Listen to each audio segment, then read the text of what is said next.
warm in here. I didn't expect this number of people, but if I come out of my coat, it's because of that. And if I run into my Irish lip, then it's not my fault. When I went to Ireland, I just fit right in. And it's because I've got a lot of Irish ancestors as well as Scott. I've seen some of individuals who my mom knew, my dad knew. Of course, I also graduated from Mississippi State University. That got left out. No, I know it's a limited amount of time, so I'm gonna rush and go right to the point. Anytime you do history research, you have to be objective. You have to look at both sides. And this was a very hard research project because, and I've ran into a number of things over the years, but it's almost like somebody was trying to hide this. Because I had this on the individual who was the commander, who had this town burned, and then when I was asked to do the presentation, it started disappearing. And it was weird. It was really strange. And then all of a sudden it began to come to fruition, and I started finding more and more information. And so, as a matter of fact, last night, that's not my phone, is it? It's a junk call. Please mute your phone like I did. I thought I had. Because it'll be a telemarketer. Your warranty is extended. Can you hear me or? Not really? Okay. One, two. In the hall, no. Hello in the hall. Hello, hello, hello, hello. All right.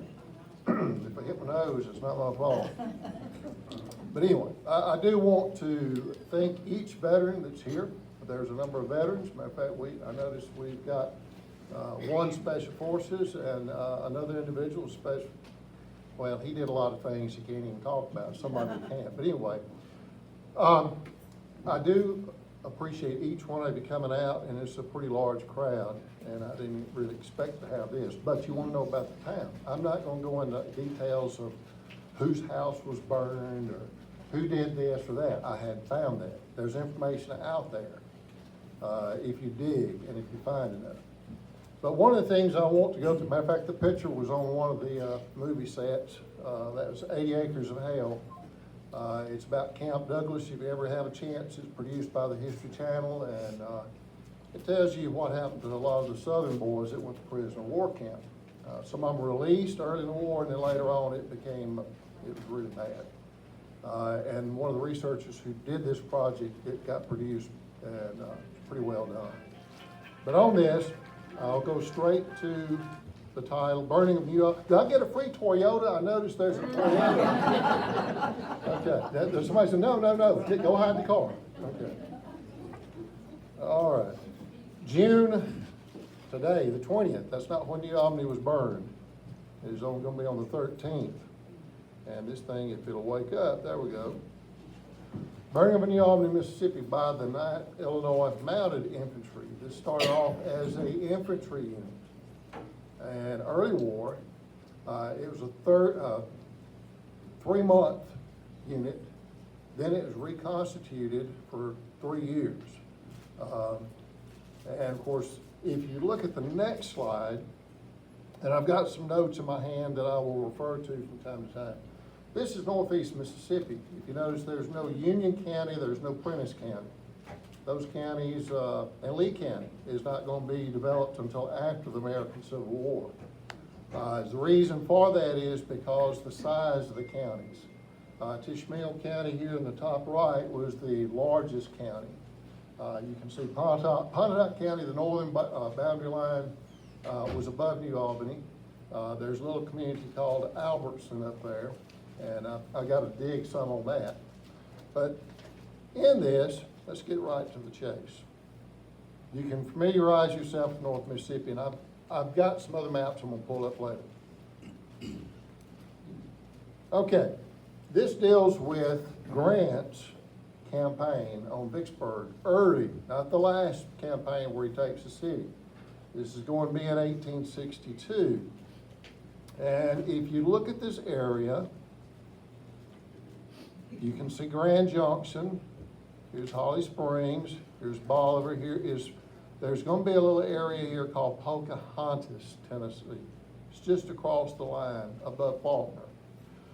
Well, what Grant was doing at this time period was he was going to move down the Central Railroad, come down to this area, Grenada. Grenada was a huge area for the Confederate forces to be marshaled at. There's no Grenada Lake, there's no Sardis, any of those, they weren't built until the 1930s.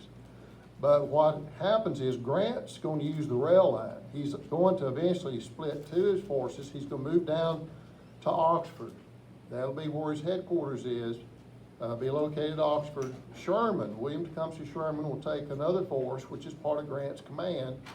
And notice I'm not saying anything about Shiloh or any of those. That would take up way too much time for me to get to the point. That's already happened.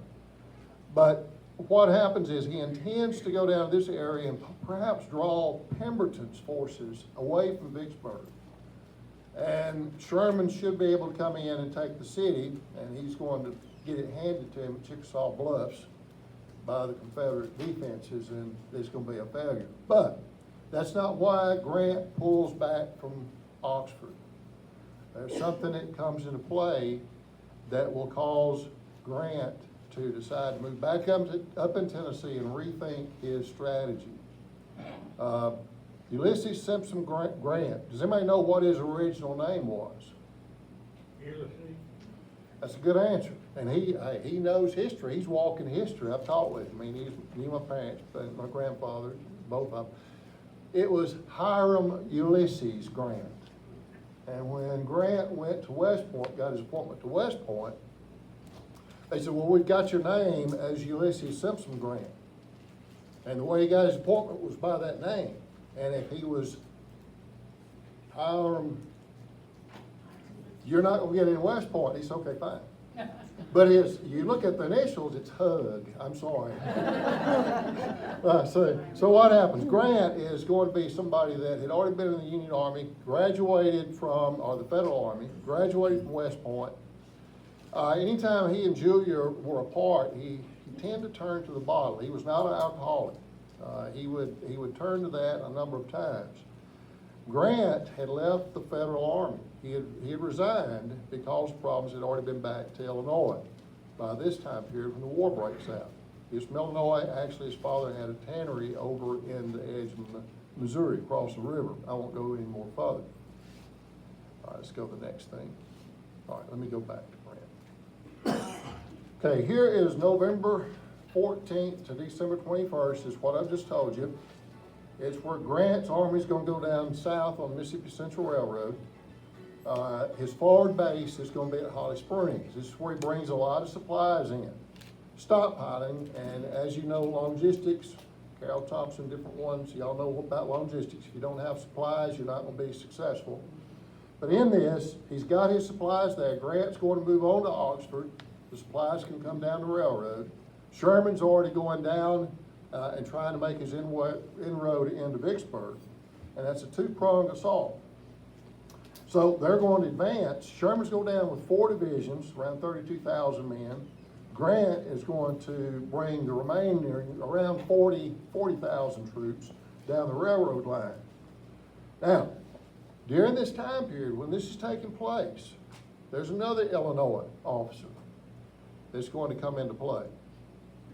This is Colonel Theophilus Lyle Dickey. He is a lawyer. He practiced law in Illinois. He was born in Kentucky.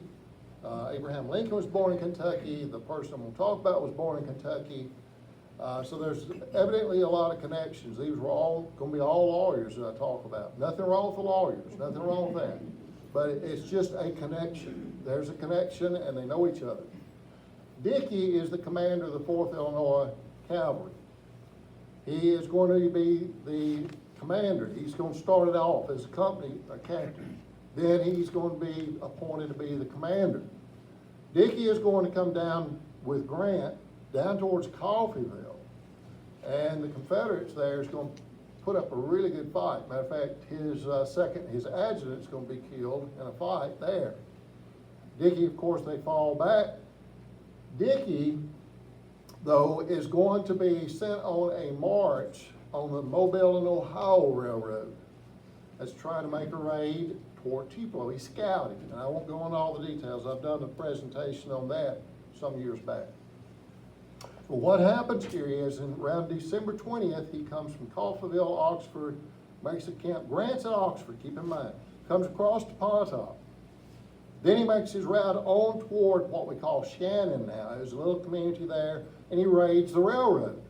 Now, during this time period, there's other units that's coming out of around Tishomingo in that area, and I won't go into the details. But what happens here, Dickey is going to be have a chance to save Grant's base.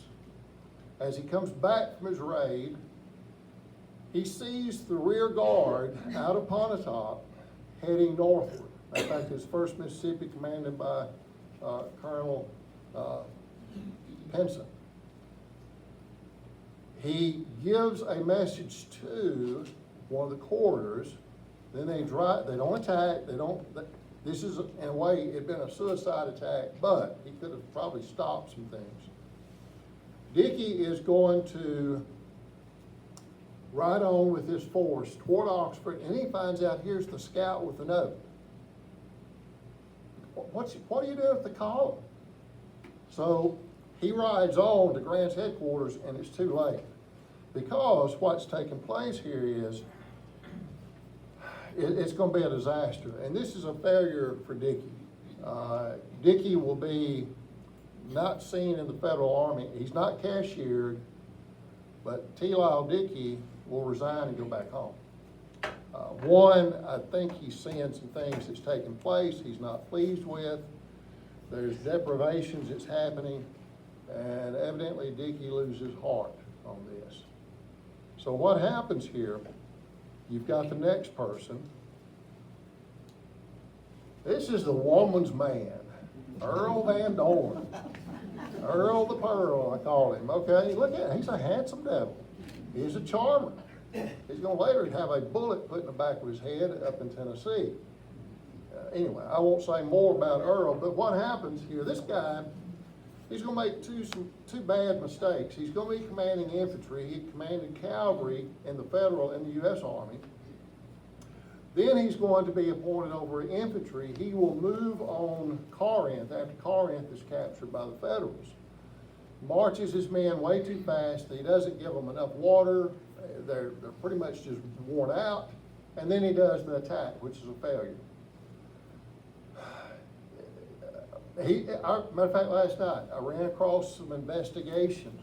He was brought, all this accusation was brought up, and it's in the official records. They're looking at this guy and see if he's done anything wrong. Anyway, he eventually gets appointed to cavalry and he shines again.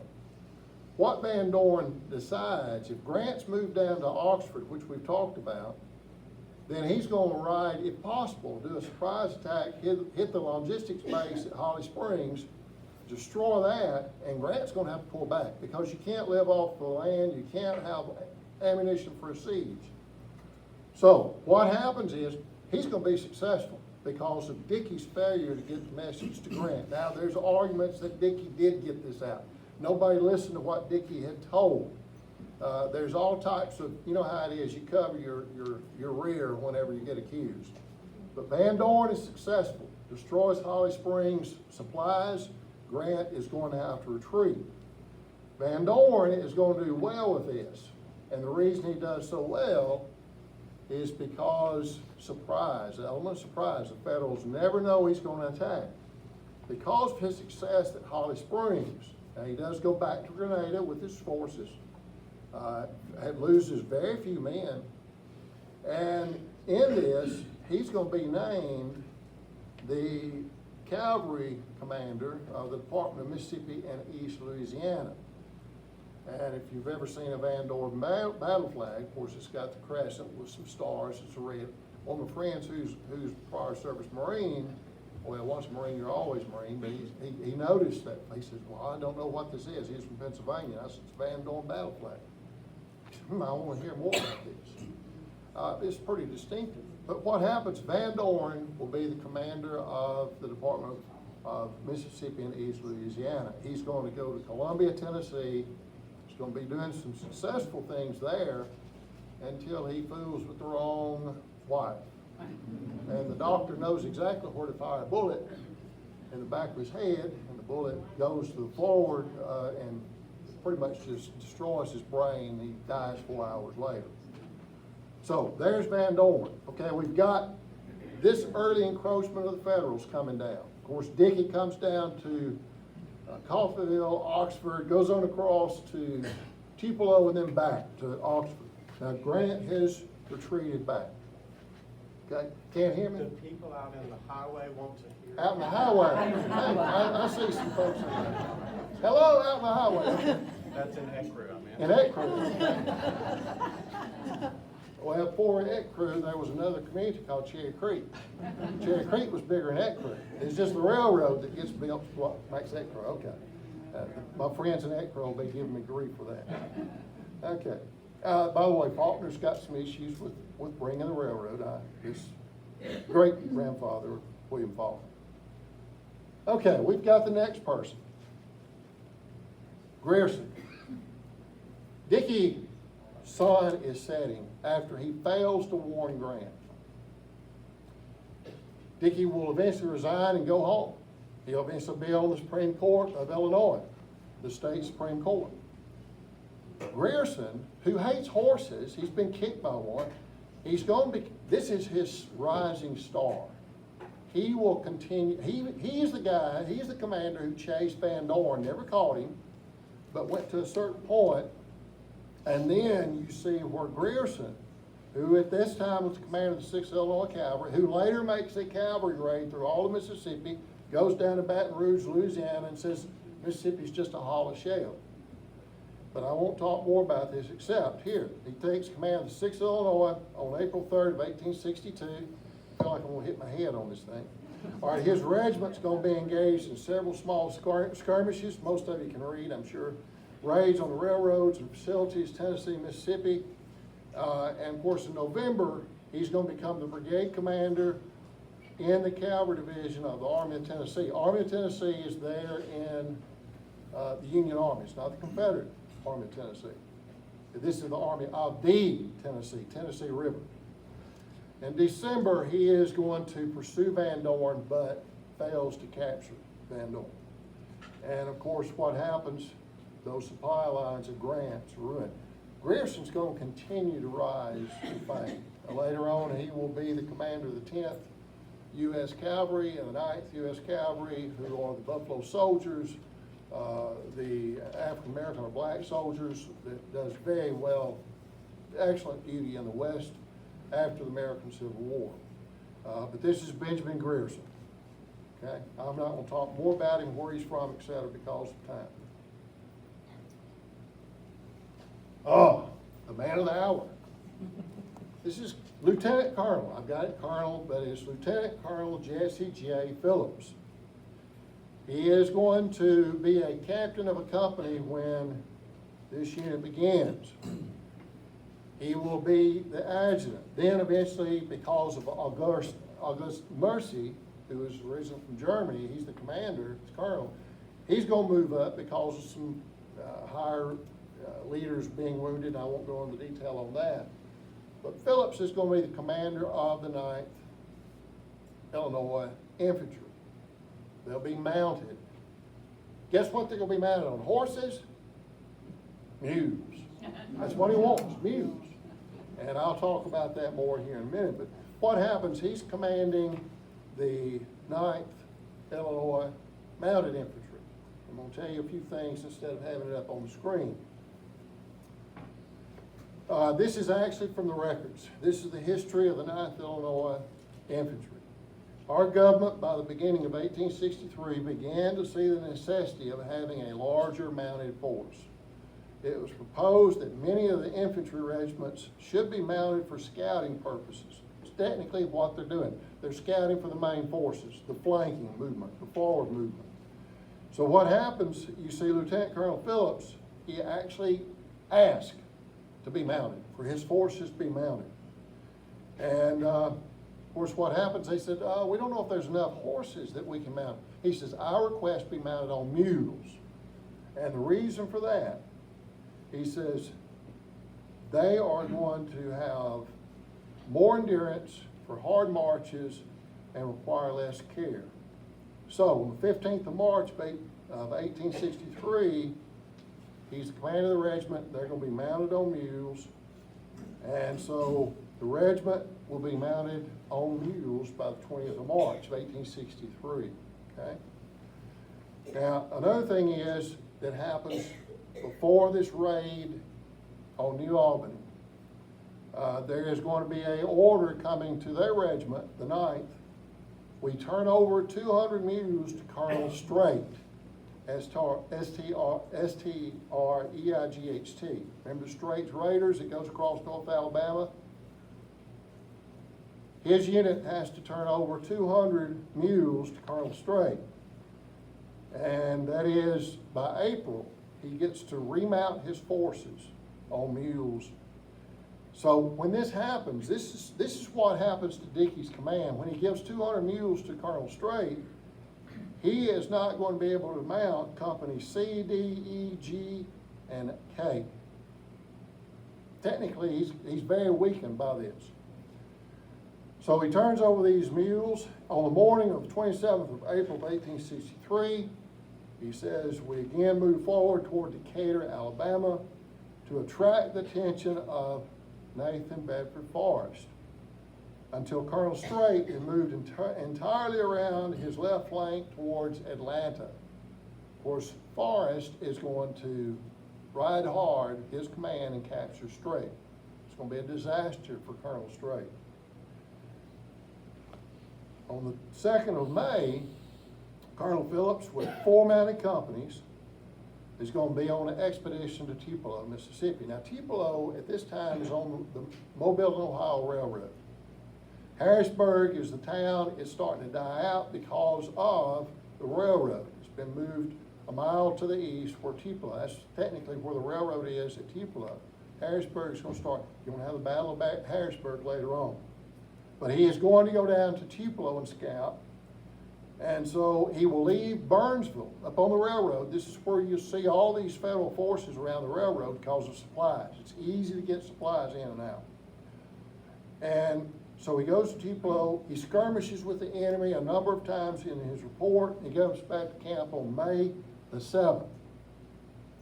On May 20th, our regiment, being again all mounted, there at Burnsville. Okay? Throughout May and June, they've been, I won't go into all the details because of all these different scout escorts, etc. Wagons, escorting wagons. They'll move south to Ripley, to New Albany from Pocahontas, Tennessee. And I think I've got a map next. Oh, by the way, I'll read this. This is something else. This is a guy that showed up last night. He didn't come knocking at the door. Matter of fact, where I live on the Ellistown New Albany Road, I expect to hear cavalry or somebody calls Bartow's Cavalry comes up and down that road a lot. This is a guy that's been hidden. I could not figure out this battery. Could not figure out Tamara's battery. Well, this is the guy who is the commander. And he showed up last night. In this, I'm going to tell you something about him. He is promoted to a captain. He was in the infantry unit at Wilson's Creek. He's going to go to artillery. And when he does this, I'm going to put my reading glasses on so I can see my screen. He's going to be born in Saxony, Germany in 1827. He immigrates to the United States, meets his wife Caroline Hunt in New York. They moved to St. Louis, Missouri in 1858. Of course, he's already injured in the Battle of Wilson's Creek, Missouri, below Springfield. He promoted to captain with Battery I, 1st Missouri Artillery. I didn't find that until 2 nights ago. Tamara's Battery, I looked and finally it's in the ORs, and I found it. That's when his picture shows up. Now, during this research, it's weird. It's just like they're hiding, and then they see that you're going to do them justice. They go, hey, I'll tell you something. It's just really strange. So what happens, he is going to be the commander of a section of artillery that comes with Phillips down to New Albany. Now, following the war, he makes it throughout the war.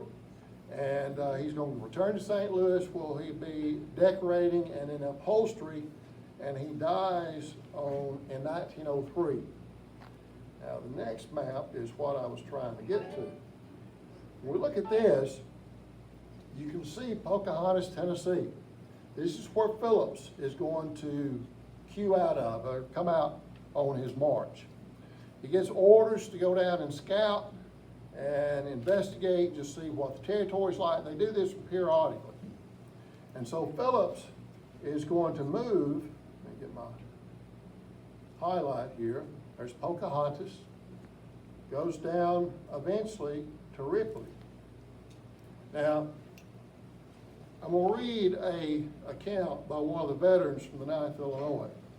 His name is Marion Morrison. Recalled a joke the men enjoyed while helping themselves to the contents of a corn crib near Ripley, Mississippi.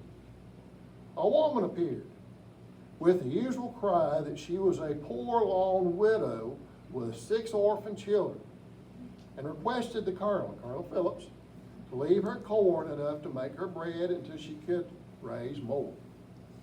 The Colonel assured her that they would leave her some corn. The Colonel ordered the adjutant to have a guard placed at that woman's corn crib to see that some of that corn was left.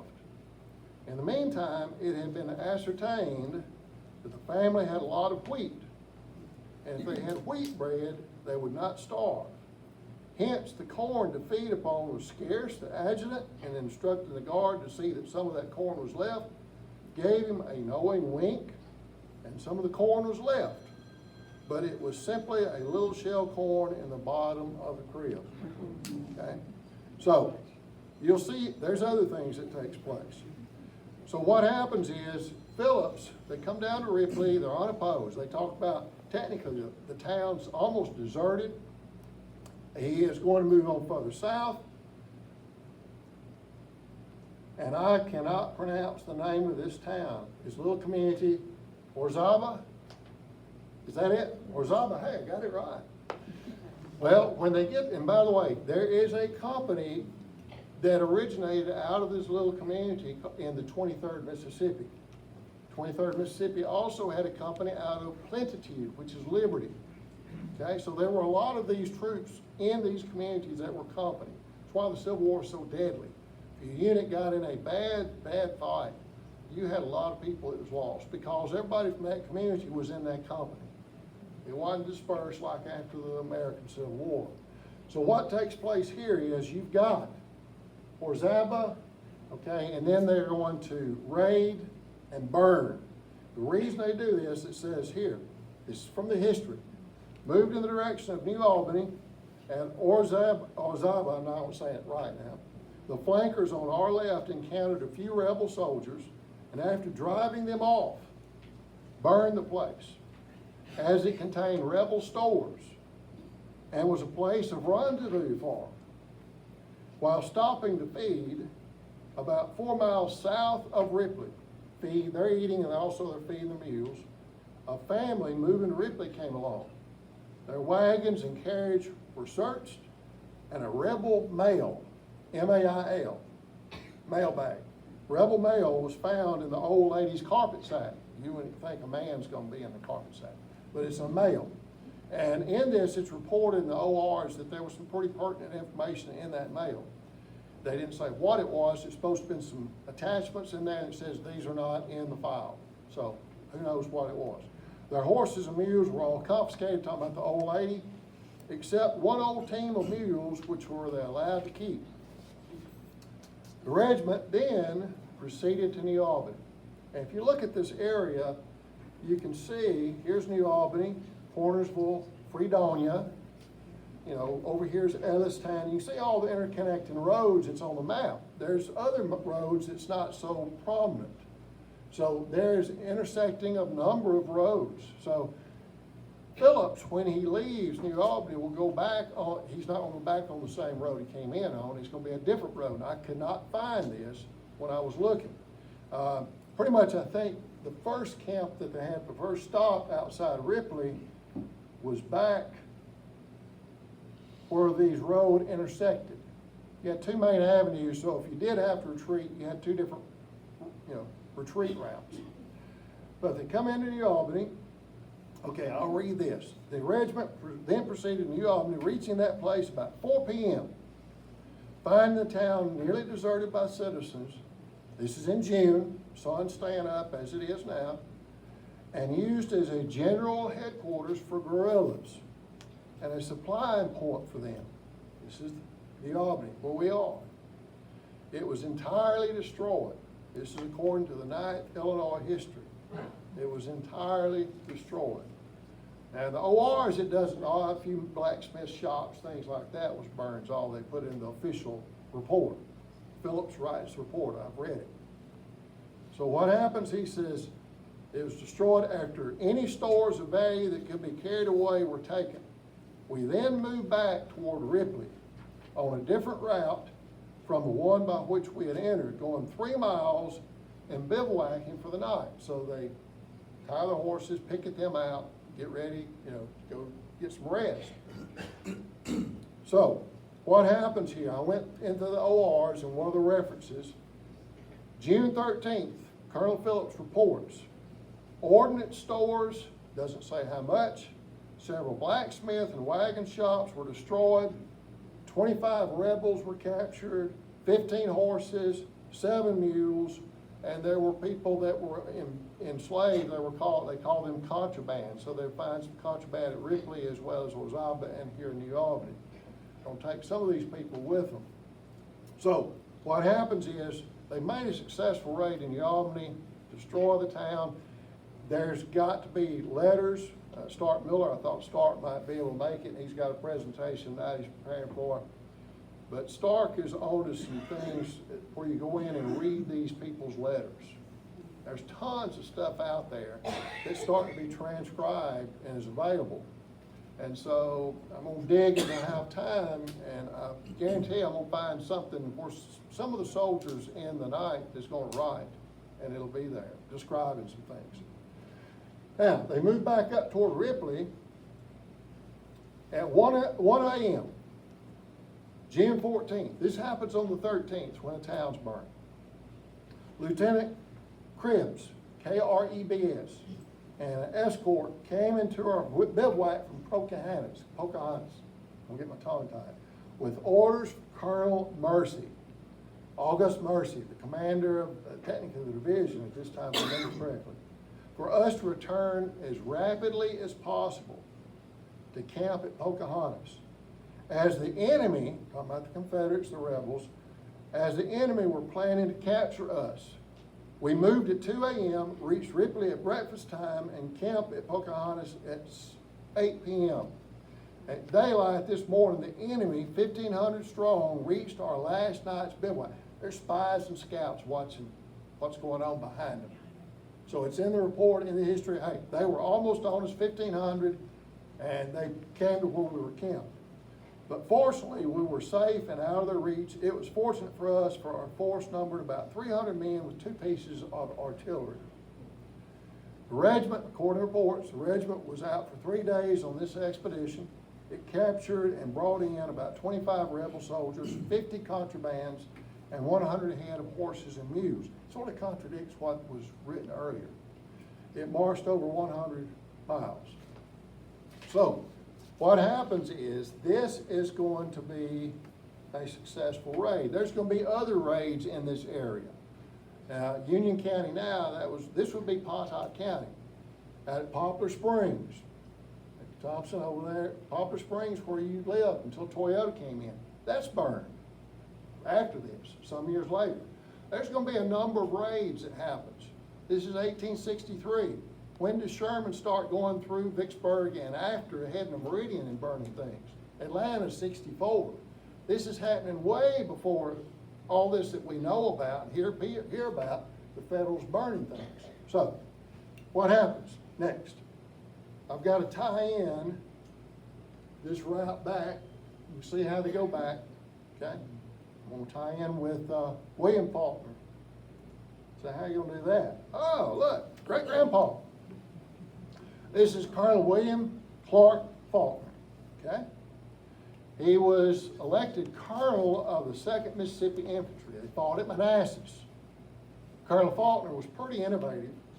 According to some of the history and reports I've read about him, in order for him to address his regiment, you never hear about this any other time. He would actually get them to form up like a serpentine line and do a coil around him so he could stand in the middle of them and talk to them. And then they'd have to uncoil. It's in the records. He does this. They did well at First Manassas, Bull Run. They did really, really well. Falkner, of course, is going to be lost as the command after the reorganization. Robert Lee takes over, reorganizes how the Army of Northern Virginia is organized, and they have elections. And when this happens, they realize some of the leadership, I'm talking about inside the regiment, says he might not be doing so good. We might ought to get somebody else. So Falkner loses out on that, but he's going to come back North Mississippi, down to this area, and he's going to start and be the colonel of the 1st Mississippi Partisan Rangers. Going to be in this area and operating. I told you that about William Clark Falkner to tell you about what takes place. This is his report, okay?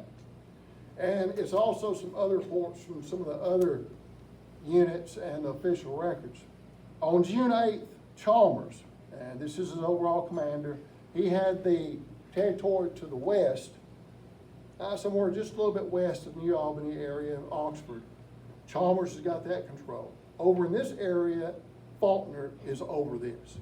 What happens, Chalmers, he writes Falkner, says, watch impending federal move closely if the Union cavalry swung east of New Albany Ripley Road to notify General Daniel Ruggles.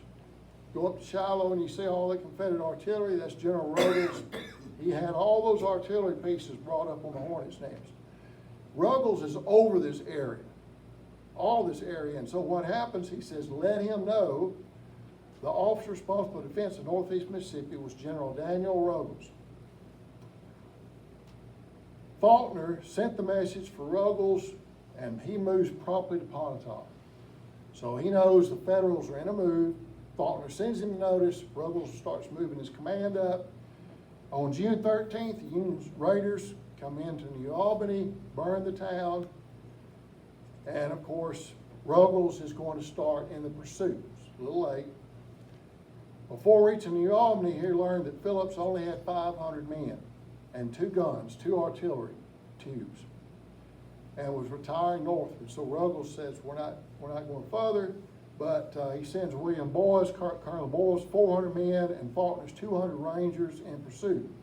The 2 detachments took different roads to Ripley, and Boyes reached the town first about 2 p.m. on the 14th. He continued out of Phillips without stopping, but left word that he would wait for the Rangers, Faulkner's command, at a feeding place about 12 miles north of the town. Waited there until 11 p.m. when he learned that Colonel Falkner could not, for some reason, proceed beyond Ripley. And there's argument that Falkner wasn't even with the 1st Mississippi at this time period, the Partisan Rangers. And that's going to come up in some accusations as well. And so what happens, they said, Faulkner's not with them, call off pursuit. In reporting the affair, Ruggles concluded bitterly, it is believed that with the cooperation of Colonel Falkner, the expedition would have resulted most successfully. Now, although Ruggles was not present, thought Falkner took part in the boarded chase of Phillips, the best evidence is that he was not with the regiment. His last report to Chalmers was on May 15th, and Falkner, I don't think, was even around with the unit during this time. New Albany's burned. I'll go ahead and say this. A few weeks later, just a short time, a few days later actually, Phillips comes back in the area. Goes down below New Albany. I've talked with Jill and different people about this. Down toward Fredonia. It's taken off into Mud Creek Bottom. And he's got some heavy pursuit on him. I mean, I go ahead and say it. The Confederates have got the lather up. And in this, Ruggles will bring in what's referred to as a two Williams gun. They shoot a 1 pound round. You crank it and it fires. Now I won't go into all the details for that. But Phillips and his group almost gets taken. He had some other units with him on that. It's much larger than 500 people. So what happens is you've got this taking place. That's probably the federal government saying he's talking about our soldiers. I don't know. All right, here is, let's look at who was Jesse Phillips. You got to understand the background of somebody. You got to get into their psyche and understand their thoughts. This guy, during the campaign when Lincoln is running for office, he is for the vice president of the United States, who is John C. Breckinridge of Kentucky. He campaigns for him. Breckinridge is a Democrat. If you remember, the parties began to fall apart before the election in 1860. You've got Stephen A. Douglas, Northern Democrat. You've got John C. Breckinridge, the Southern Democrat.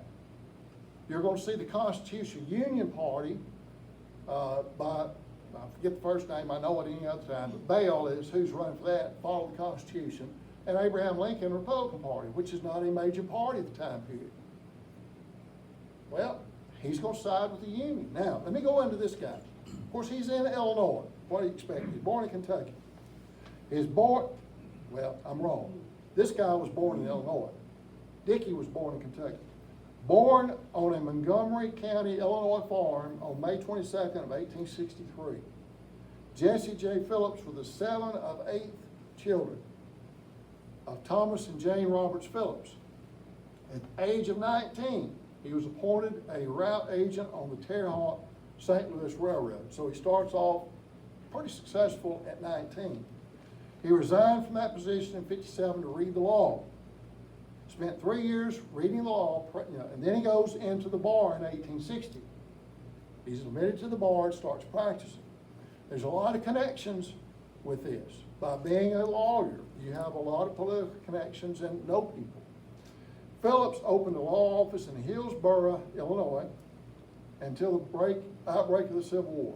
The South seceded again January 9th, 1860. You got 60, 61. South Carolina, Mississippi, January 9th. Mississippi leaves on January 9th, 61. Upon hearing President Abraham Lincoln's first call for troops, Phillips hung a flag from his office window and announced that he would raise a company to aid in preserving the Union, holding the country together. Now, what brought on the war? Politics. Politicians. I'm sorry. I just don't trust a lot of politicians. I'll say that to them. I've met them, and there's some good politicians. But when they start doing all these things for themselves, they lose track of what the people's doing. So I won't go, that's my thoughts, okay? So what happens here is, this guy's going to be involved in trying to get Breckinridge elected. Breckinridge will be on the side of the Confederacy during the war. Upon hearing of Lincoln's call, he puts the flag out, the U.S. flag, and he says, I'm going to help preserve the Union. The only speaking part I've ever had on any History Channel publications where I'm a Yankee officer and I put my Irish brogue in and I talk about preserving the Union, and of course I've never seen that part. Hey, I saw you. Well, I hadn't seen that. Never have seen it since. Anyway, so what happens? He's going to be elected captain of his company. Then he's going to be elected major, and then proceeds on up being the adjutant, and then becomes the commander because of August Mercy's promotion up. He's going to be the commander. Upon hearing, the war's about to start, and this is one of the things I'll go ahead and say, in the history of the 9th Illinois Infantry, I swear, they burned the army, and then I read this and I can't believe it because I've studied this stuff since I was a kid. Yeah, they're actually right that they expected the South to invade Ohio, Illinois, and Indiana. I'm like, what are they on when they write this?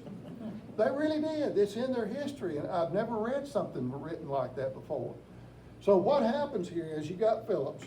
His first engagement is in October 1861 at Eddyville, Kentucky. If you go up land between the lakes, off to the right, it's Eddyville. Catfish places up there. I've been up there scouting, okay? So he's promoted to lieutenant colonel. He received a commendation from General Grant at Fort Dawson. He's gonna be wounded at Shiloh. He's gonna get shot in the leg and matter of fact, shot in the arm. He's going to be shot in the ankle in 64 outside Resaca, Georgia, and that's it. He goes home. He resigns, he goes home in 64. April Battle of Shiloh, Phillips shot twice through the thigh. Another bullet crippled his hand. He's going to take a leave of absence till he can finally function again. His brother, who is the Sergeant Major of the 9th, is killed at Shiloh. I don't know if this is what brings on I'm going to teach these folks. I don't know. But they're in a very hot fight at Shiloh. Matter of fact, I'll go ahead and say this. The 9th Illinois, according to history, is going to lead the grand parade when the war ends in Washington, D.C. So this unit is pretty well known, even though we hadn't heard much about it. Okay. Spring of 1864, you have the 16th Corps, which Phillips' regiment was attached. Advanced. He was with the 15th Corps at one time. Advanced the Army of Tennessee, Battle of Resaca. He is shot through the ankle. Resigns from the service in September of 64.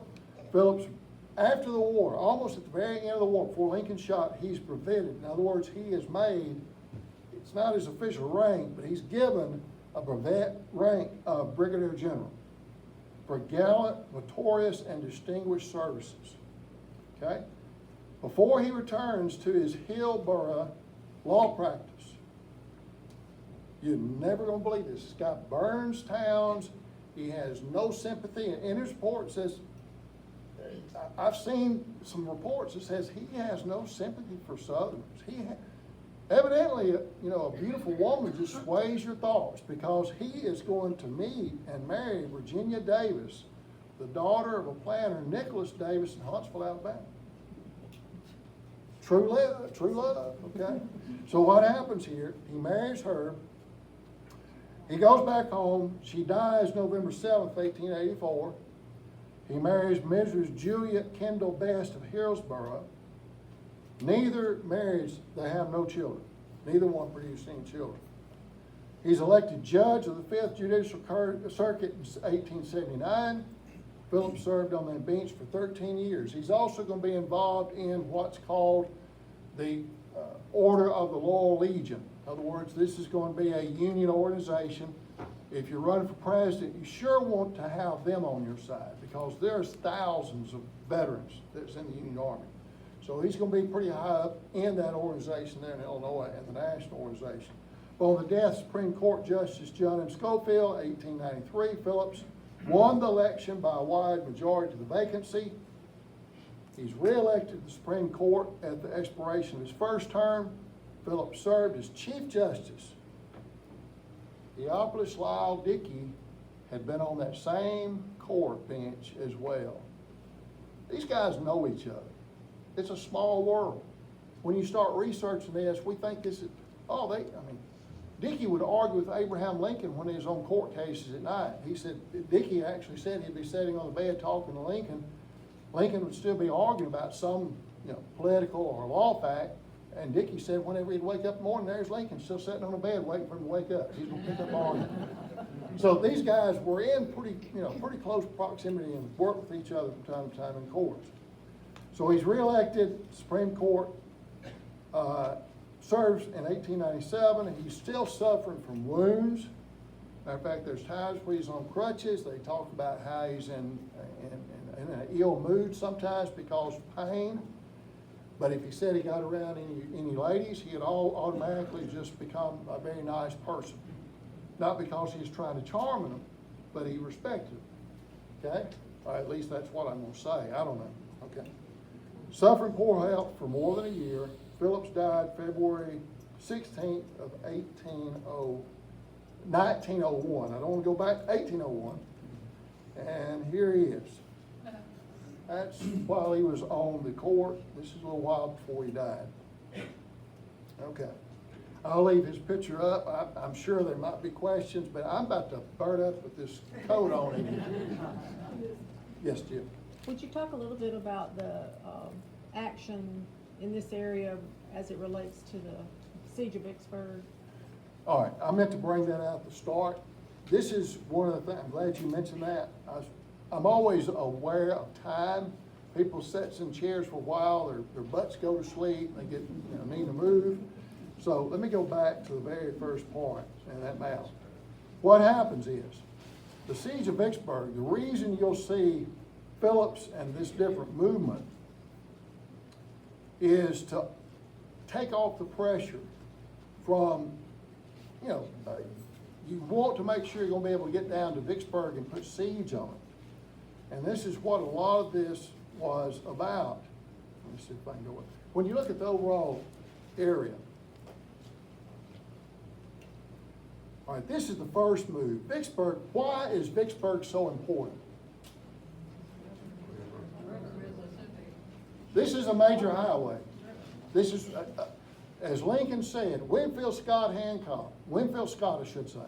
Winfield Scott, who is over the entire federal union at the start of the war, comes up with the Anaconda Plan. The Anaconda Plan is, what does the Anaconda do? It wraps everything up and squeezes it down. Blockade the Confederate coast, divide up the country, take the Mississippi River. Lincoln is in a meeting with them, and Lincoln says Vicksburg's the key. If you take Vicksburg, New Orleans is going to fall early in the war because Farragut threatens, I'm going to burn the town, I'm going to shell the town if you don't surrender. Oh, yeah, okay. Big easy, guess what? Okay. So what happens here is you'll see that fail. I mean, they've already going to take the Mississippi River. So when this happens in 62, you've got the Mississippi River. The Confederate fleet at Memphis is already, it's not much of a fleet. It's a cotton bale fleet, steamboats with cotton bales on them. They've already fought the Federals. It's going to fall. This dividing, there's no bridges across the Mississippi River this time. Railroad comes to the river, you offload it on river boats, et cetera, come across, then you bring it across. So if you can take the river, that divides where a lot of the cattle is. After the American Civil War, why do you think the cowboys has taken so many cows up to the rail? Them cows had been down there and nobody had bothered them. They had thousands of cattle in Texas. So guess what? All that cattle is going to be for beef up in this area and sent to the armies, north, south, the Confederate army. They weren't moved. And so when you do this, you're starting to strangle the South. The other thing, in 64, you'll see Sherman march down through Georgia. He's going to take Chattanooga, that was almost a disaster for the Federals. Takes Chattanooga, moves down, takes Atlanta, and guess who burns Atlanta? Anybody? No. Sherman does not burn Atlanta. I thought Sherman burned it. I really did. Federals burned everything for the left. When Hood retreats, there's huge amounts of supplies. They burn those supplies, the fire gets out of control. Now, I'm not saying they didn't burn other things, they did. Sherman is gonna make a march when he gets to Atlanta, he's gonna go down through Georgia to Savannah, and he says, I'm gonna make Georgia howl. And he says, the only way we'll ever win this war is to bring it home. And that is burn the houses, burn the food stuff, and for 500 miles, I forget how many miles wide, you couldn't find a chicken. They went in there and just, I had 6 ancestors that fought for the South, 1 fought for the North, and there's other, that's direct relatives. My great-great-grandmother, they said if you said William Tecumseh Sherman, she would spit. Don't say Sherman around her. She did not, and of course, she didn't like Sherman. But anyway, Jill, that's technically, you're trying to open this up. Of course, Grant is going to eventually go down the river at Bruinsburg, go down below Vicksburg, comes ashore, goes and takes Jackson, Mississippi, has a pretty good fight there, and then come from Jackson, Mississippi, back to Vicksburg and lay siege to Vicksburg. That's how that finally works in 63. They did eat rats, but it wasn't it's pretty bad. I had ancestors that was at Vicksburg. One was in the 43rd Mississippi, opposite of the Illinois. If you go down to Vicksburg and you see the Illinois monument, you go inside and everybody likes to go in there and sing because you sound really good if you sound horrible. Just across that little ravine on the other side is where the 43rd trenches are. And I've slept down there. Mosquitoes are horrible at night. So, okay. Anything else? What else you got, Jill? I know I've rambled and jumped here and there, but I'm trying to make sure. It was about a week later when the Battle of Mud Creek happened, Yeah, am I right? it was. Mud Creek is when Phillips comes down. He thinks a scout leads him down in there on purpose. There is the Second Tennessee under Carla Bartow, which of course part of Forrest's command, is over at Ellistown.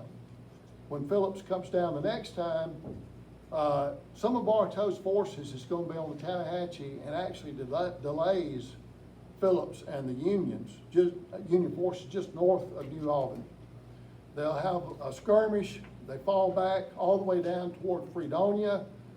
Phillips will make a camp that night on a ridge. If you go down the area, you can pretty much spot where that ridge is. Pretty prominent because you drop off from that bottomland, and Phillips is going to run into a really hot fight. The 5th Ohio Cavalry does pretty good work as a rear guard. Phillips sends some of the 9th up to help fight and hold them until they cross 3 different tributaries. They cross it by using spade and axe. And it's actually in the records, they do lose a caisson. Where's the artillery tube?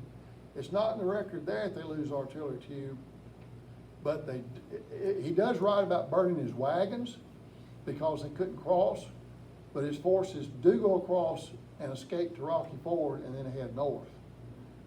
In some of the Confederate records, it talks about artillery tube being tossed in there.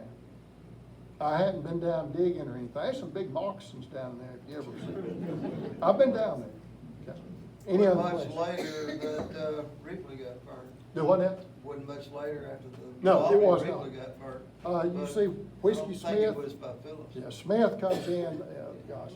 He- Oh, they were mad because Bryce's Crossroads. Yeah, Bryce's is going Beat to have. Yankees to the hog and Yeah, stuff. you've got Forrest that's gonna come in. Of course, Sturgis really thought he was gonna be able to defeat Forrest real easy. And Sturgis has been drinking a little bit, and it don't go too good.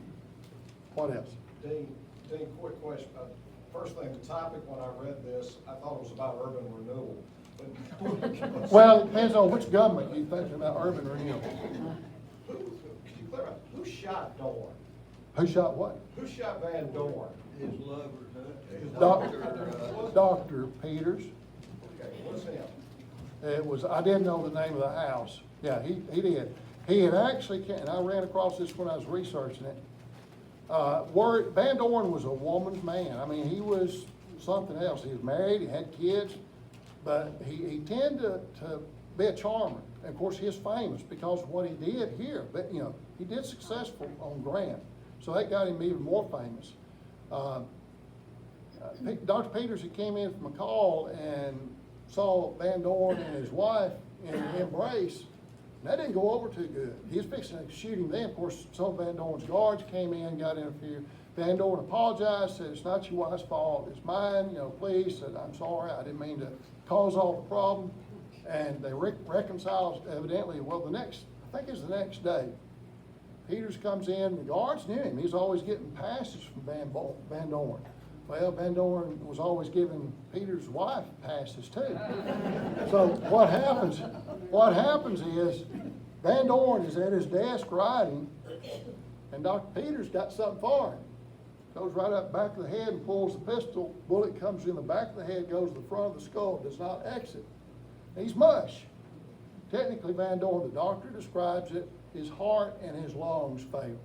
It shuts down his system, is what it does. I had read, it was also, the doctor's daughter had a part in this. The doctor's daughter Might have was been reason pregnant. why he She was went like back the 15. second time. She's like 15, and she was There was pregnant. something going on there. Yeah. Yeah, Van Have Dorn, you ever been to Van Dorn's grave? I have been by it. Yep. It's Fort very Hudson. Fort unusual for that man to be what he was, and he thought so highly of himself that he just got a simple little tombstone next to his dad. That's what You would happened. think he would've got himself a great big stone. Well, somebody popped a But- cap in. Yeah, Yeah, well, somebody- looking ahead, a person like him, like Colonel Falkner, I don't know if he did it or if his family did it, It's but, huge know, monument to him, and it's but great. for Van Dorn being the person, the kind of person he was, you would have thought they would have been more. You look at Van Dorn, and when you look at, have you ever seen anybody that's so vain? Van Dorn was, look who I am. Yeah, And that got him in some trouble in more ways than one. And so it pretty much ruined him. I mean, whenever this happens in Columbia, and there's talk about, nobody was there at his funeral, they talked about how the streets was lined up, but then after the fact, word starts getting out. I think that's what ruined Van Dorn. Was it really surprising, if a man dies, who's responsible for his funeral and burial? His wife. Do you think his wife would really care about giving him a monument? Well, No? well, a monument- So is that's not a surprise that there's not a monument to him. That's just not right. His wife's in charge, if his wife's in charge. We're gonna have a second civil war here. Do we have a marriage council present? Why is that a surprise? What else do you have, Jill? It's a good yes, sir. I got one comment, I think it was 11 years ago, we had a group of high school kids that came down here from Kansas City. One of their leaders has relatives that was in this Illinois Yeah. cavalry that burned. Well, it was a week, 150th It was. anniversary of burning of New Albany. And I had the privilege of talking to these kids and telling them about it, and I let them know that we're really not happy about this. Would you believe they were interviewed by the television station, and one of the girls apologized for what their ancestors did? I'm glad you said that. This is one of the things I always told my students when I was teaching. I retired full-time in 2017, taught 30-something years. How many years? 30? I forget it, 33 years, whatever, 36 years. And still teaching online some. But I'd always tell my students, I said, always think and research. Don't just follow, think and research and look at the facts. Because if you're a blind follower, it's gonna get you in trouble. That's what causes all the wars. That's what causes all the misunderstandings, is not knowing the facts. And I'll give an example. Bosnia and Herzegovina, whenever Yugoslavia fell apart, those folks have been getting along fine. I mean, they may have Muslims and Christians, they had animosity, but because the communist government, I'm not for communism. But all of a sudden, when you started seeing some people, oh, we need to be this country, we need to have our independence, people that knew, I mean, they had played dominoes, whatever, and drank coffee with each, they were killing each other. If you don't think and research and think about what you're doing and just blindly follow, you'll get yourself in trouble. It'll get the whole country in trouble. Always think. I told my students that. I said, when you go to a college classroom, history class, think about what somebody's saying.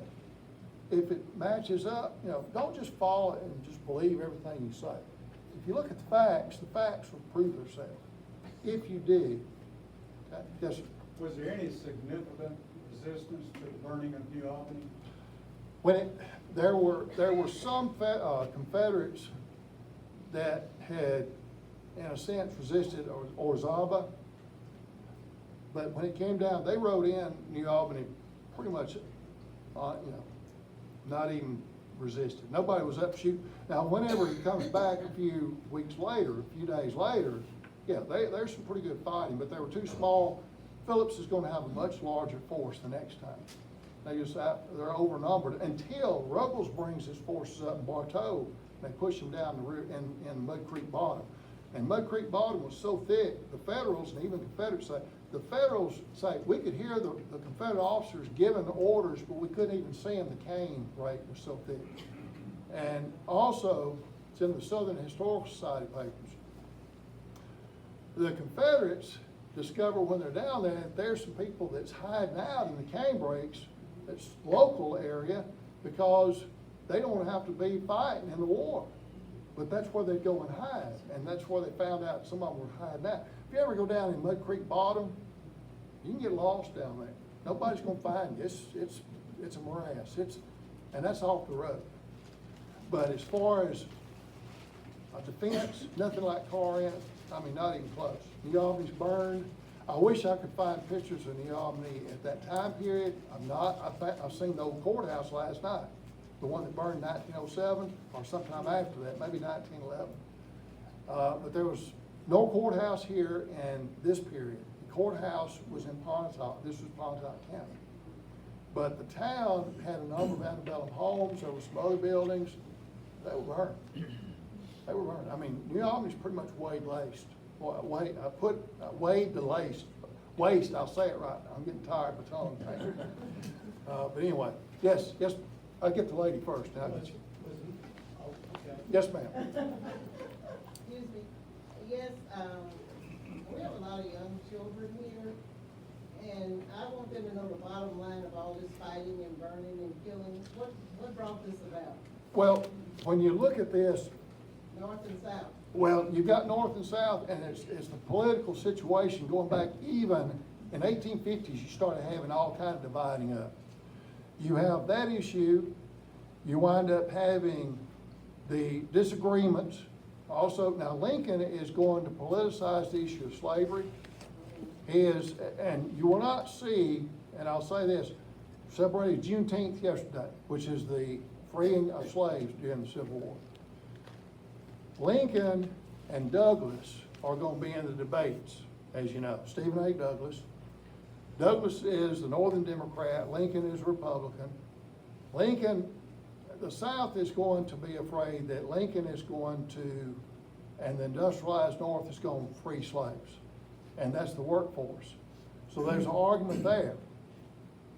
The main thing is, what I'm trying to get at is, you're going to have the disagreements and misunderstanding, but then in 1862, just before 63, January, I'm trying to remember the exact month, December, I forgot, Lincoln will come out with Emancipation Proclamation.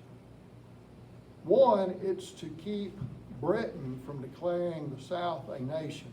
During the Civil War, no nation ever declared the South a nation.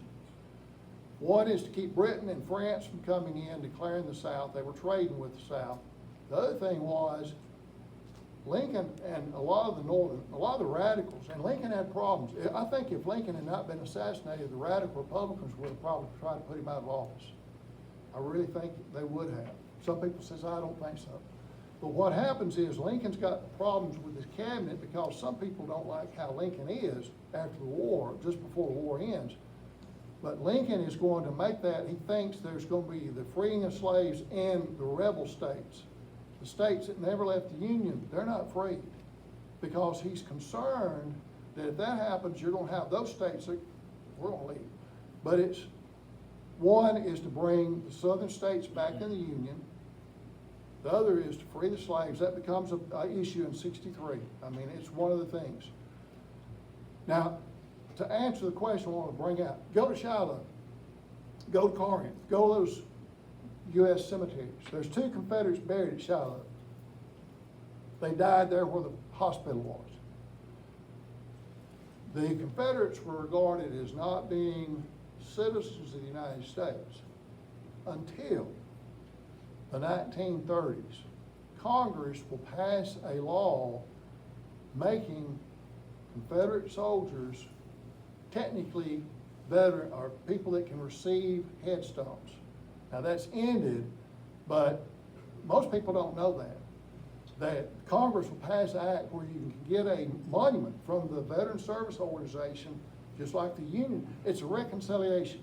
The other thing is, you've got the freeing of slaves. During 63, if you've ever seen Glory, Glory is not the first black troops. Port Hudson, Louisiana, you'll have the first black troops fighting at Port Hudson. Most people don't know that. They think 54th Massachusetts was first. No, those guys, it was bad. They fought real hard at Port Hudson, and a lot of it was cannon fodder. A lot of them lost their lives. But you will see these troops coming in and being used. It's a manpower force.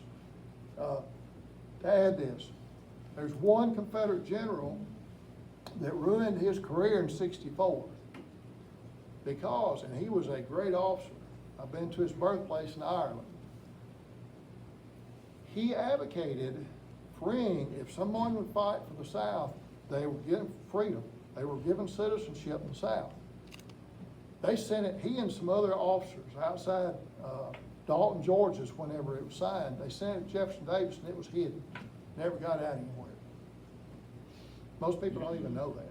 Patrick Claiborne. Patrick Claiborne, yeah. He was a great officer, treated his men fair, respected as any soldier. Yes, sir, you had a question. I was just wondering, a bit more local thing, is the burning of New Albany, why Main Street was not the main street of commerce after the war, after they rebuilt it? Politics, Politics? Bankhead. Okay. Bankhead is going to have it named, it goes all the way out west to the east coast, and it's gonna be named Bankhead. Main Street is not the main street everybody thinks it is, it's politics. I tell you, you gotta watch politics. Well, it wasn't always Bankhead, wasn't it Cotton Street? Mill I wasn't Street, around Mill during that Cotton Street? time. Cotton Street? Was it Cotton Street? Before it was Bankhead. I'm It not was looking- Mill Street, from the courthouse west and Cotton Street. I know Camp Street, the reason Camp Street was there. Yeah, Hey, my- it wasn't Bankhead until Bankhead did the highway, interstate highway thing. You know, we look at these maps, and that's one of the things, I'm glad you asked a question about. Here, I like what Morgan Freeman said. We're all Americans. Look at each other as Americans. And that's what we have to look at each other as Americans. We're fellow Americans. And, you know, that's, a lot of times, and this is one of the things, you'll see other countries try to divide. What do? You divide and conquer. You split up the country and you don't have the unity. But, you know, 9/11 happened. When 9/11 happened, I've never seen that many flags on vehicles and trucks and everything. So don't think that we're gone. We get discouraged and everything. So I could sit here and talk forever on this stuff. Many of you are like, when's he gonna shut up? Let me out of here. There will be a test. The test is just outside. Jill, you got anything? Let's thank you.